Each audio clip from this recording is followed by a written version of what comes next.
Hi, I'm Lisa, registered dietitian with Healthline, and today we're talking plant proteins. One of the common misconceptions about a vegetarian or vegan diet is that it's really hard to get enough protein, and it's actually not. Almost every food we eat has protein in it. Today we're going to highlight a list of top 10 protein-rich foods for vegans and vegetarians.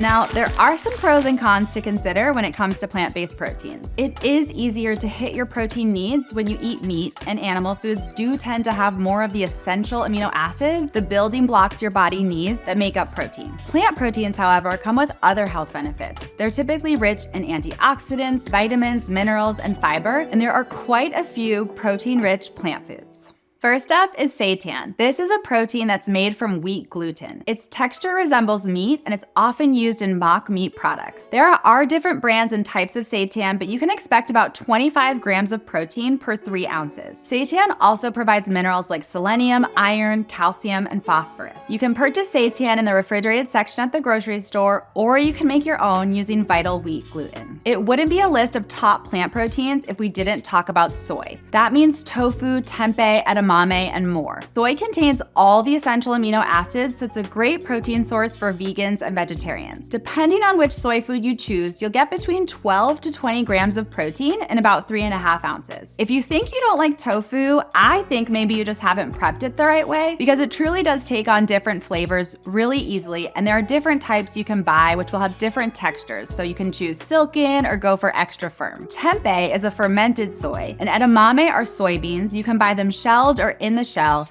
and use soy in a variety of different recipes. Lentils have 18 grams of protein in 1 cup. You can add lentils to salads, soups, curries, pasta dishes, the list goes on. With those 18 grams of protein, you also get about 15 grams of fiber, and most Americans don't get enough fiber, which is great for gut health and heart health, plus it keeps you full. There are different types of lentils. You can mix up whichever ones you choose, and these are a relatively affordable plant protein to include in your diet. Hemp seeds deliver some omega-3s, fiber, and plant-based protein. There's about 3 grams of protein in each tablespoon, so they don't have a massive quantity of protein, but you can easily sprinkle them on top of oatmeal, yogurt, cereal, toast, use them in smoothies, salads, or bake with them. They're very versatile and easy to have on hand. Nutritional yeast is a vegan favorite because it has sort of a nutty, cheesy flavor. There's also 8 grams of protein in a 1/4 cup. Fortified nutritional yeast also delivers other vitamins and minerals like B vitamins, including vitamin B12, which is hard to get on a vegan diet. Quinoa is a great protein-rich grain to choose. There's 8 grams of protein in 1 cup of cooked quinoa. Quinoa is technically a seed, but it's often lumped in with those whole grains because it's got fiber and other similar nutrients to whole grains. Quinoa contains all 9 essential amino acids, just like soy. I like using quinoa as a base for grain bowls or in casseroles. Sprouted grain bread tends to be higher in protein than regular bread, so it's a nice protein-rich option. It's made from sprouted whole grains and legumes, including wheat, millet, barley, and spelt, as well as sometimes soybeans and lentils. Each brand will vary slightly, but 2 slices of sprouted grain bread delivers about 8 grams of protein. Sprouted grain breads also tend to either have much less added sugar than regular bread or no added sugar, and they deliver fiber, so they're a great base for sandwiches or toast. Personally, I love topping mine with nut butters,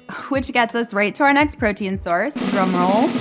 Nuts and nut butters. 1 ounce of nuts has about 5 to 7 grams of protein. Same goes with 2 tablespoons of nut butters. Nuts and seeds are also great sources of fiber and healthy fats, along with iron, calcium, magnesium, selenium, phosphorus, vitamin E, and certain B vitamins. They also contain antioxidants, among other beneficial plant compounds. So nuts are great for you. Enjoy a handful of nuts on their own, or add nut butters to smoothies, sauces, and oatmeal for a little protein boost. Some people say that beans don't have enough protein to count, but I disagree. You'll get protein from kidney, black, pinto, and all the other types of varieties of beans. They're also an extremely important staple food across cultures, they're affordable, and they've got some protein, about 15 grams of protein per cup of cooked beans. Beans also deliver fiber, iron, folate, and other minerals. Research shows that a diet high in beans and legumes can be beneficial for our heart health, blood sugar levels, and may even help reduce belly fat. Beans are great in soup, dips, salads, and more. Rounding out our list is chia seeds with 5 grams of protein and 10 grams of fiber per ounce. Chia seeds definitely deserve their spot on this list. These little seeds contain high levels of iron, calcium, selenium, and magnesium, as well as omega-3 fatty acids, antioxidants, and other beneficial plant compounds. Our own chia seed pudding video, linked here, is a super popular recipe for a reason. Chia seeds can also be added to yogurt, smoothies, or granola for a nutrition upgrade. This list is far from exhaustive. There are many great protein options for non-meat eaters that we didn't have time to include here. Vegetarians who also eat dairy and eggs can rely on foods like Greek yogurt, milk, cheese, and eggs